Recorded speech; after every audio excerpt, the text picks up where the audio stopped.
lab tests before they'll have any answers. DNA from the cheek swabs must be analyzed and compared to a database of...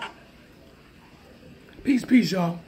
This is part 2 of I'm showing you videos of African Ancestry.com. Ancestry.com. The reason why I'm doing this,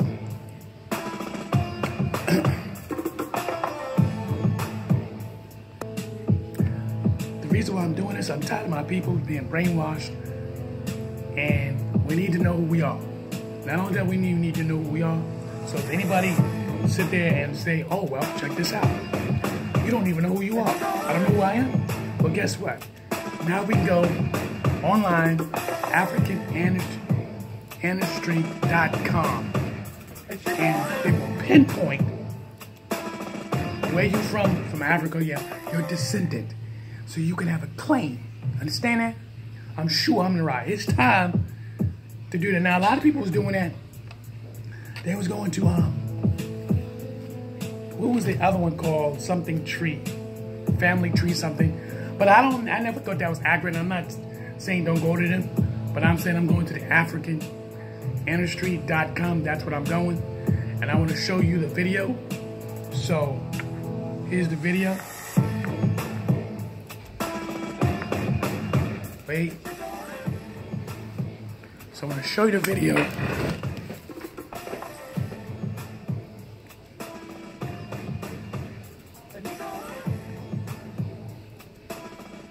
Where are your ancestors from?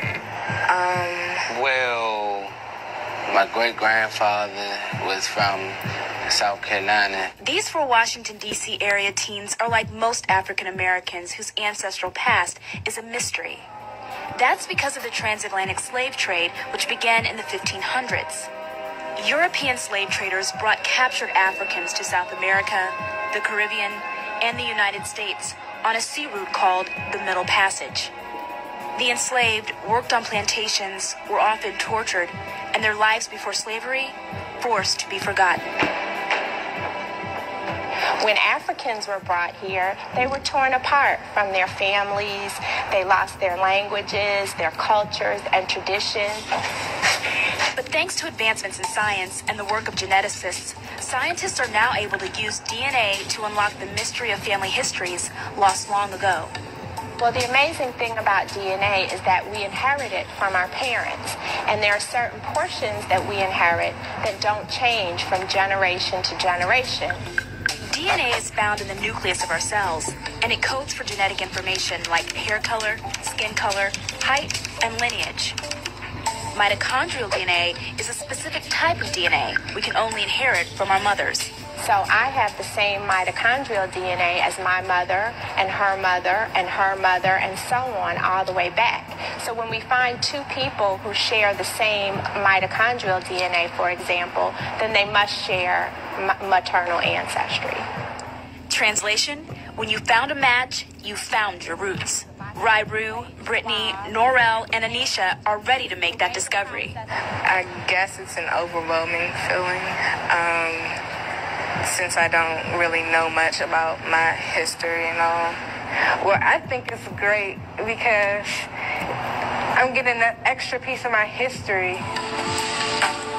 The first step in the process is easy, but it will take 6 weeks and a series of lab tests before they'll have any answers. DNA from the cheek swabs must be analyzed and compared to a database of more than 160 African ethnic groups.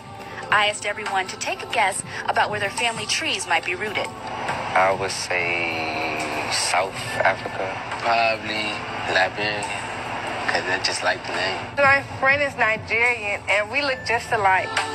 Most Americans can say whether they're Irish, Chinese, Brazilian, or Egyptian. That's because most Americans know where their family tree is rooted. Yet for 40 million African Americans, their ancestry is a mystery. But DNA testing is tracing roots into the heart of Africa. This is Rairu, Anisha, Brittany, and Norrell, students with the Washington, D.C. Urban League.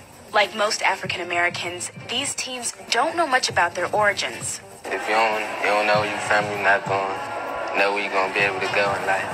300 years of slavery erased most African Americans' link to their homeland. But the link still exists, locked inside their DNA. So we brought these teens to the Smithsonian Museum of African Art to unlock their genetic secrets and learn more about their African roots. So with me knowing specifically where I'm from, it's like, whoa, it's a big deal at my school. The genetics company African Ancestry tested their DNA and matched it to a database of more than 13,000 African bloodlines. When I look at you all, I see Africa, and so I'm really excited to be able to tell you where in Africa you come from. First up, Rairu.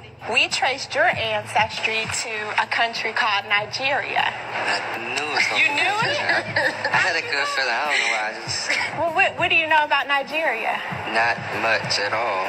Nigeria sits on the western coast of Africa, sandwiched between Benin and Cameroon.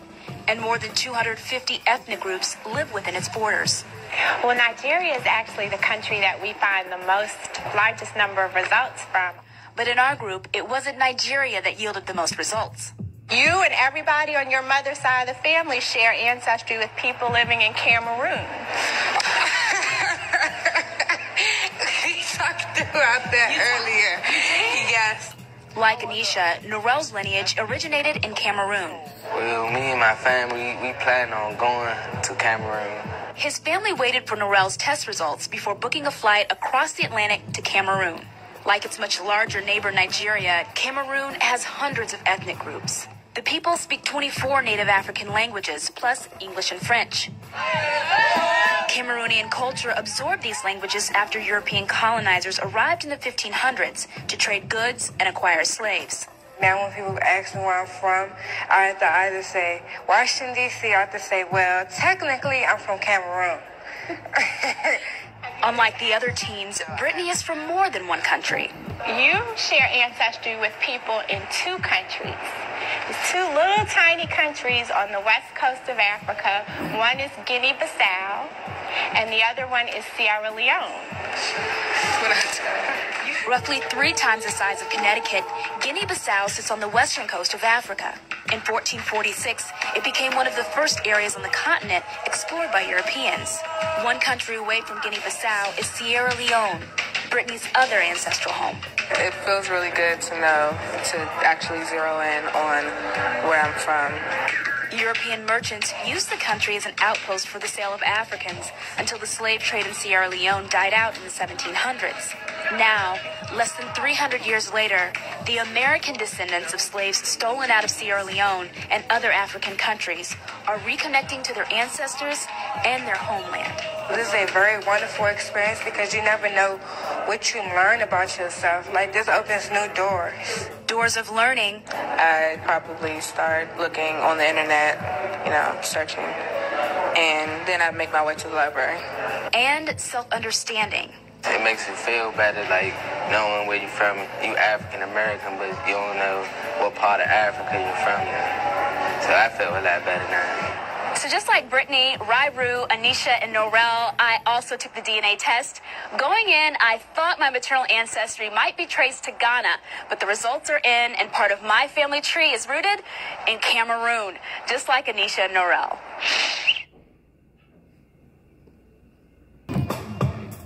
Gods and goddesses, kings and queens, brothers and sisters, I really hope that you enjoyed that film. It is very important. It's very important for us to know our heritage. It's very important to know our descendant. Instead of walking around here, we wearing African symbols, and I have African garments all through my closets and things like that, because we're trying to find our identity. We need to know our identity and be proud of our identity. You understand what I'm saying? So I'm showing that video because it's time to grow up. It's time to stop playing games. I'm SHU AMUN RA. African industry, let's get it in. Let's put that work in there. I'm gonna put mine in. In 6 weeks, a little longer, I'll be telling you about who I am. Peace.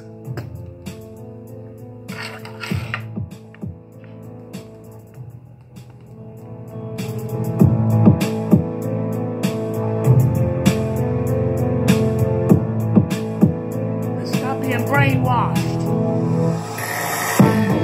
Let's stop being brainwashed.